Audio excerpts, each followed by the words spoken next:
O Brasil, com a sua vasta riqueza natural, infelizmente também é palco de grandes desastres ambientais que causam danos irreparáveis ao meio ambiente e às comunidades locais, né?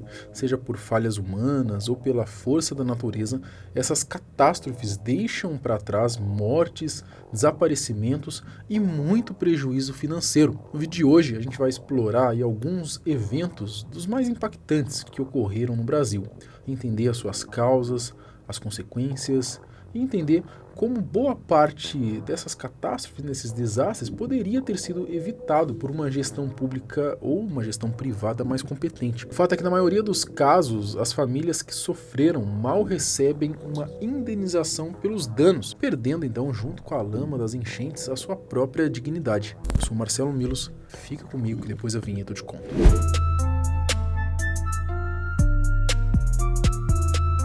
Incêndio na Vila Socó.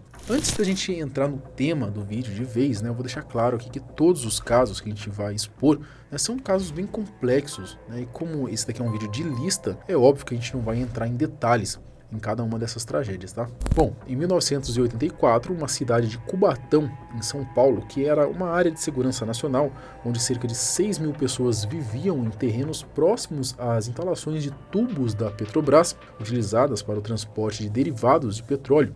Essa área, em específico, era chamada de Vila Socó, e foi nesse humilde lugar que o desastre aconteceu.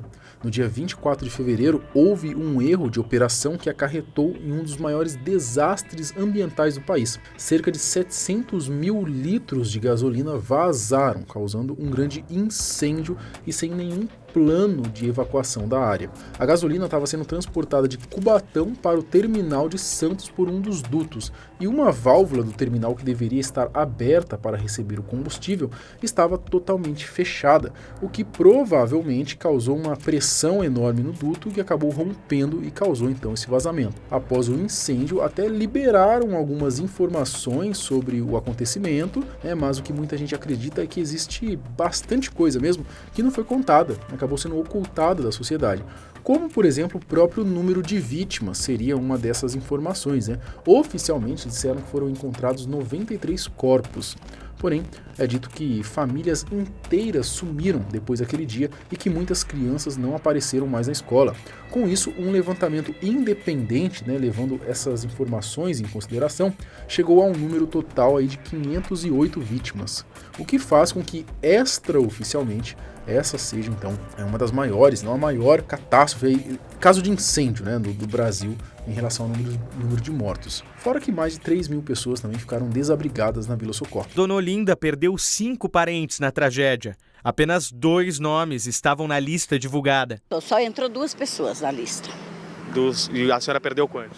Morreu 5. Atualmente o lugar se chama Vila São José e surgiu da necessidade de abrigar os moradores sobreviventes da tragédia da Vila Socó. Ninguém foi responsabilizado criminalmente pelo desastre e até hoje os moradores da Vila São José lutam para reabrirem o caso e descobrirem o que de fato aconteceu. Estamos trabalhando junto com a comissão da Ordem dos Advogados do Brasil no sentido de levar este caso à Corte Interamericana de Direitos Humanos da OEA para que o Estado brasileiro, sob a ditadura, seja condenado pela Operação Abafa que houve aqui.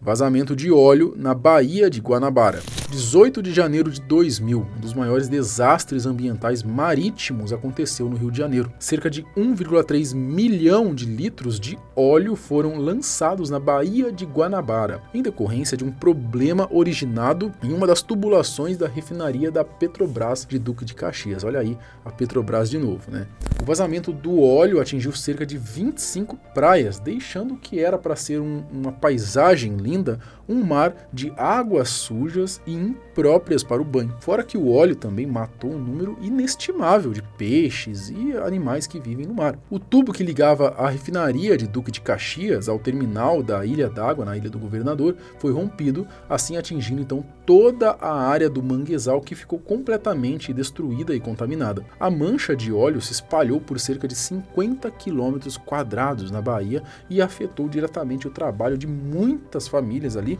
que viviam da pesca, além do ecossistema ecossistema local, né? O desastre teve proporções gigantescas, além da contaminação do espelho d'água da Baía de Guanabara, ainda causou a destruição para a fauna nectônica e planctônica, contaminação das areias e costões da Ilha do Governador e de Paquetá. Também houve prejuízos à vegetação do mangue, prejuízos à avifauna e às atividades pesqueiras. Bom, e o que aconteceu com a empresa responsável? O IBAMA aplicou 2 multas à Petrobras, uma de 50 milhões e outra de 1,5 milhão de reais. Mas a verdade é que depois desse evento, a Baía de Guanabara nunca mais foi a mesma, né? E direto ali acontece de ter algum outro problema por lá. Rompimento da barragem de Mariana. O acidente no interior de Minas, em Mariana, também fez muito estrago, né? No dia 5 de novembro de 2015, o rompimento da barragem de Fundão, na unidade industrial de Germano, provocou uma onda de lama que devastou vários municípios próximos do local, sendo o de Bento Rodrigues o mais atingido. Foram 62 milhões de metros cúbicos de lama, formados por restos de minério provenientes de operações da empresa Samarco, controlada pela Vale. A terra atingiu ali a bacia do Rio Doce, que abastece diversas cidades de Minas Gerais, e atingiu cerca de 80 quilômetros do leito d'água na região. Com a catástrofe, houve alterações significativas nos padrões de qualidade da água, causando a morte de animais terrestres e aquáticos. Além disso, diversas espécies de vegetação foram atingidas devido ao assoreamento dos rios e à contaminação do solo pela quantidade de ferro e uma concentração de mercúrio encontrados a partir de amostras. Enfim, foi um caos, e as imagens de como ficaram as cidades atingidas é de doer o coração, um negócio tenebroso mesmo. No total, 19 pessoas morreram na tragédia. A Samarco, responsável pelas atividades de mineração na região, recebeu diversas multas do IBAMA, totalizando um valor de aproximado de 250 milhões de reais, além de ser obrigada a arcar com todos os custos indenizatórios individuais e coletivos dos moradores dos municípios atingidos, fora que também deviam arcar com a recuperação ambiental da área impactada. Mas até pouco tempo, várias famílias que sofreram ali, ainda não tinham recebido nenhuma indenização. 7 anos depois, Mônica diz que não foi indenizada de forma justa. Os valores que ela tá propondo de pagar é muito irrisório. Rompimento da barragem Mina do Feijão, em Brumadinho. Terminamos aqui com a catástrofe mais recente e talvez a pior de todas elas, já que pelos números oficiais foi a que mais causou mortes. No dia 25 de janeiro, uma barragem de minério da empresa Vale, antiga Vale do Rio Doce, se rompeu na cidade de Brumadinho, também em Minas Gerais, na região metropolitana de Belo Horizonte. O acidente na barragem da Mina Feijão causou um vazamento de incríveis 12 milhões de metros cúbicos de rejeitos de minério. A enxurrada de lama atingiu o centro administrativo da mineradora, a comunidade Vila Ferteco e casas na região rural de Brumadinho. A tragédia deixou dezenas de desabrigados, desaparecidos e vítimas fatais. No total foram 259 pessoas que morreram por conta da tragédia. A Defesa Civil do Estado estimou que mais de 24 mil pessoas foram afetadas de algum modo pelo rompimento da barragem, já que a avalanche de lama tóxica atingiu, além do município de Brumadinho, o rio Paraupeba, que fornecia água para as comunidades locais. O impacto ambiental desse desastre foi enorme, com a poluição do solo, dos cursos de água e da fauna e da flora local.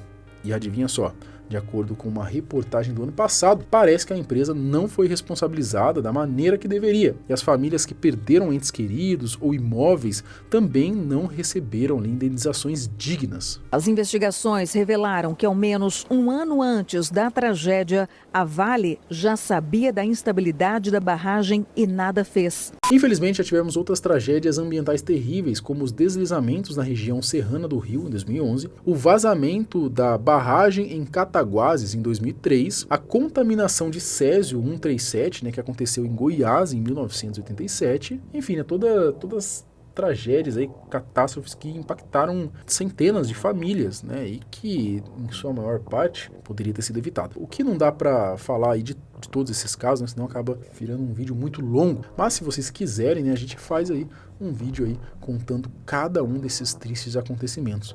Ainda mais que alguns desastres ambientais no Brasil tiveram causas naturais, grande parte deles poderiam ter sido evitados por meio de uma gestão ambiental mais efetiva, né, seja por parte da iniciativa privada mesmo ou do próprio governo federal. Mas aí, você se lembrava dessas catástrofes? Né? Acha que os responsáveis, né, que em muitos casos foram empresas que acabaram não cuidando como deveria cuidar ali na contenção, e aí deu ali aconteceu essa catástrofe, a tragédia muito grande? Você acha que elas não foram responsabilizadas como deveriam ser? Comenta aqui, comenta alguma outra também que ficou de fora dessa lista. Até o próximo vídeo. Tchau.